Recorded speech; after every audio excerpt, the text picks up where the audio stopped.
Hello, beautiful people, and welcome back to my podcast where you can gain insight on my perspective. My name is Hayden, and this is episode 7 of a series called 24 Lessons I've Learned in My 24 Years of Life.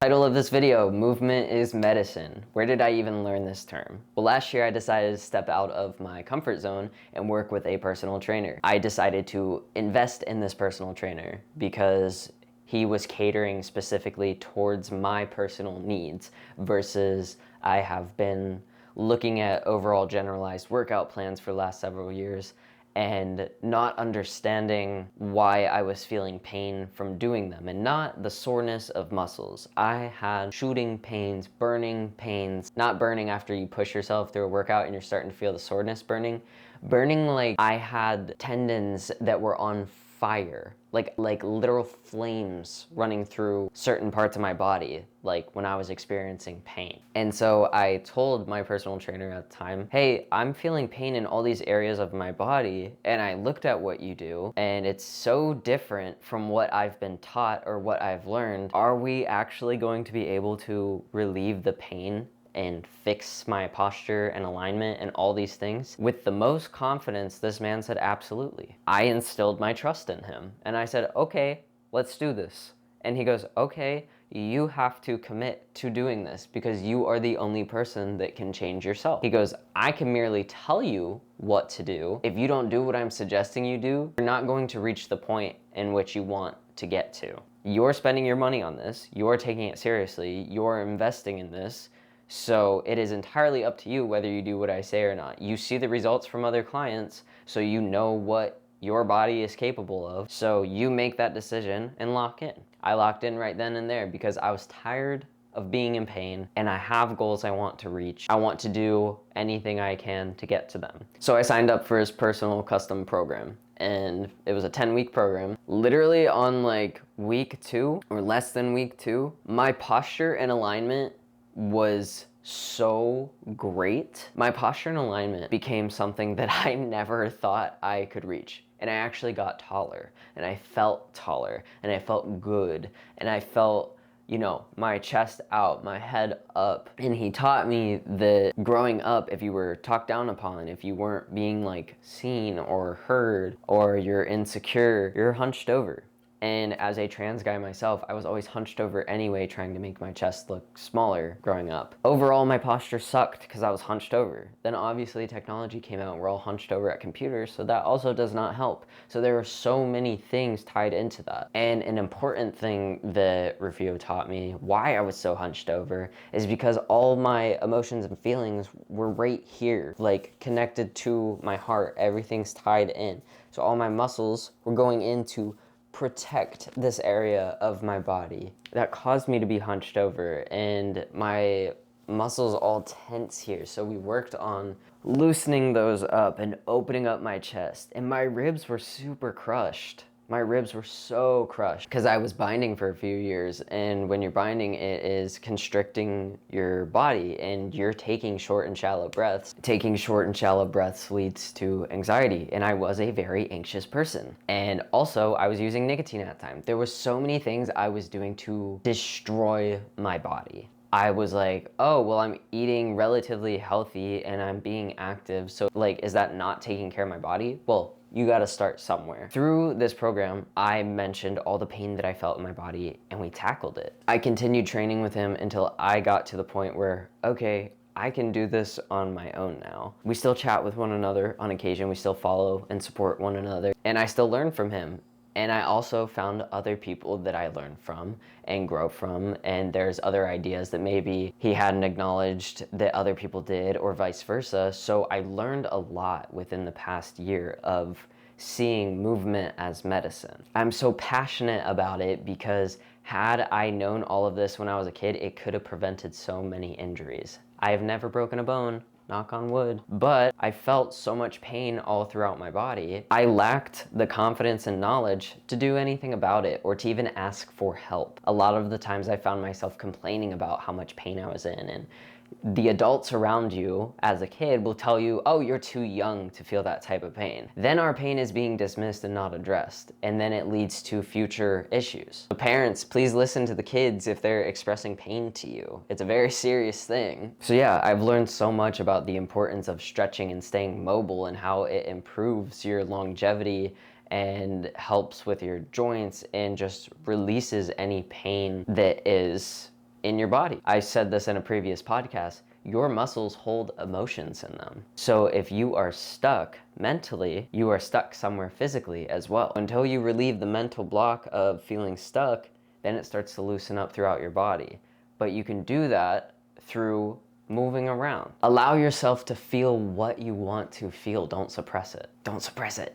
I'm still learning this. This is an ongoing lesson. This does not stop. Learn how to feel it and don't store it somewhere. A lot of the times, our emotions are connected to parts in our body. And where I was feeling tension, there was something mentally I had to let go of for that tension to release. And then by stretching and moving around, I made it disappear. I didn't take Advil to make the pain disappear temporarily because I wanted a solution to this problem, not a temporary fix, because I don't want this to come back. Everything takes time, so why not invest some of your time into building the foundation you need to help withstand the movements and functionality of life so that you're not all stiff when you're older. Something that was really inspiring for me while training with my personal trainer was seeing that he had 70, 80-year-old clients that he was training that were doing the same movements as me,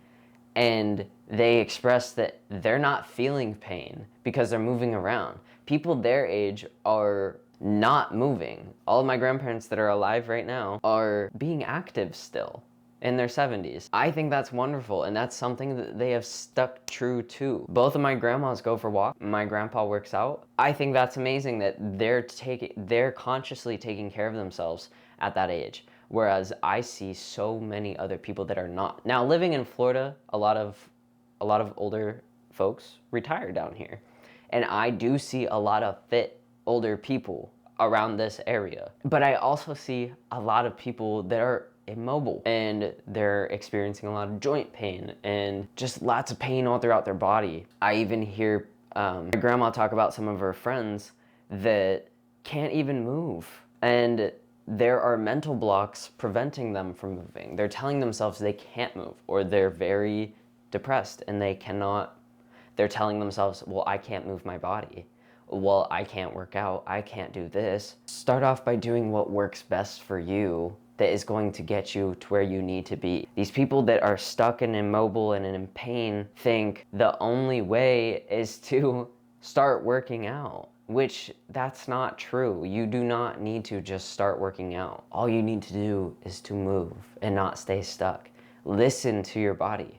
If you can walk, go for a walk. If you can sit there and stretch and move and massage, start there. Start at the very basics of what you would need to do to move your body. Every single day, I make it a priority to stretch in some way. This morning, there is a bar above my bathroom door. There's no door there. It's just like, it's an opening and there's a bar there. And I don't know what it was used for, but it holds my weight.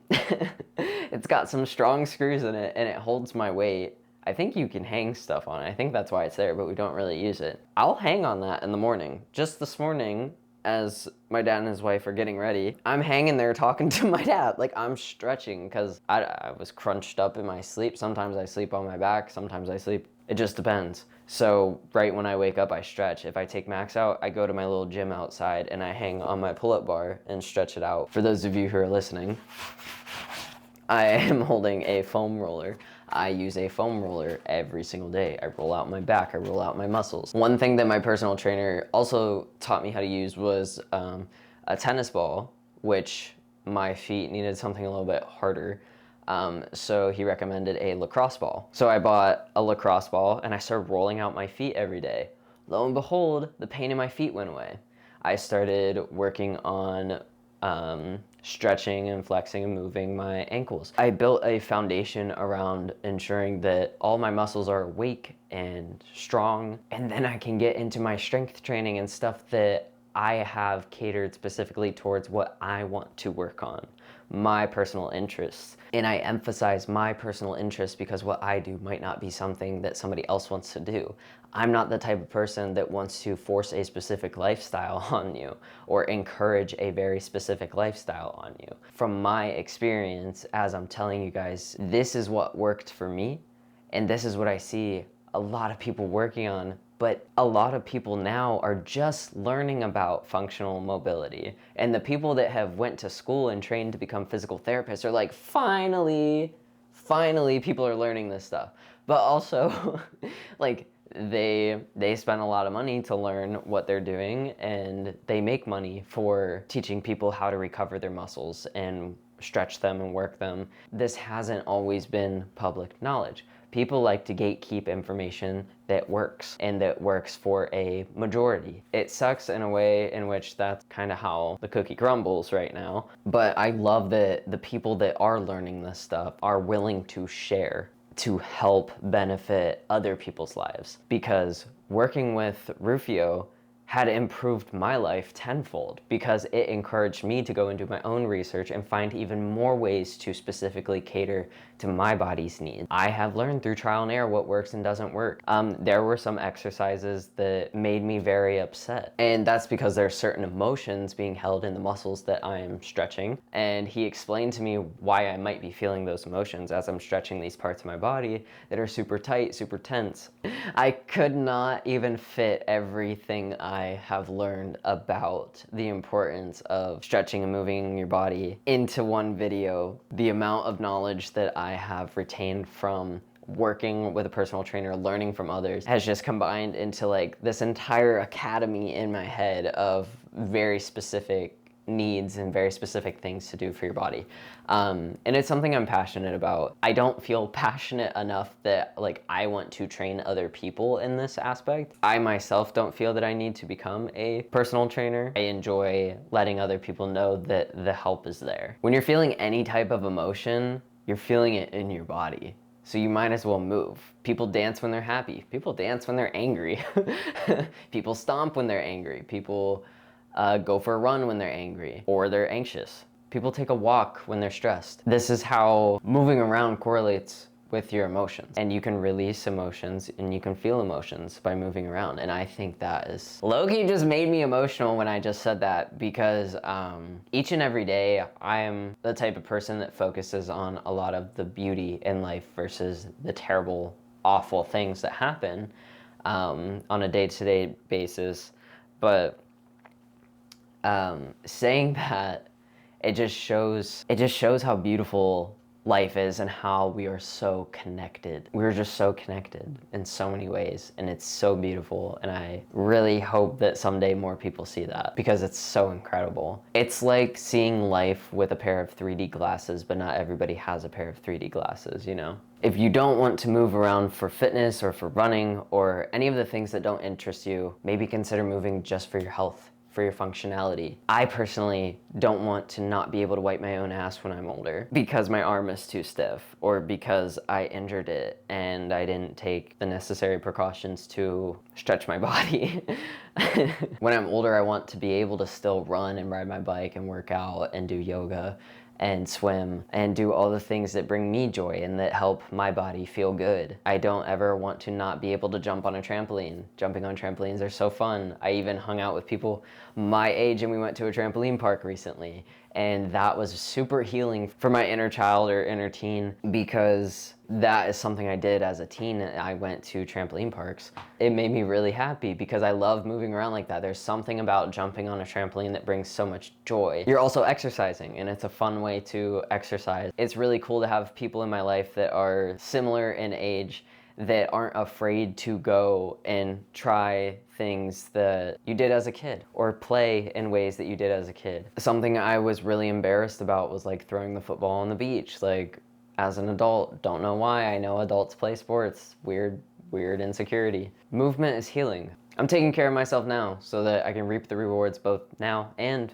later. because I definitely don't want to be immobile when I'm older. And if I can prevent that now, I will do that. So yeah, if you don't want to move for the aspect of fitness, at least move around for functionality. By no way, shape, or form have I promoted any weight loss or diets throughout this whole thing. That just shows the importance of functional mobility. I see that as an inspiring thing. I tend to follow people who are inspiring and uplifting and willing to show you the way that will benefit you both now and in the long run. Some people enjoy the super motivational discipline videos where it's like, you have to do this, you have to do this, which I do like some of those. Those help inspire me, but it's entirely up to you. Finding what works for you and listening to your body is so important. And that's why I say movement is medicine. So feel free to explore this topic more on your own and find out what you need for your body and formulate something that caters specifically towards you. Don't listen to what's around you if it becomes overwhelming. Listen from within. Listen to what you're hearing from yourself, what you think you should do,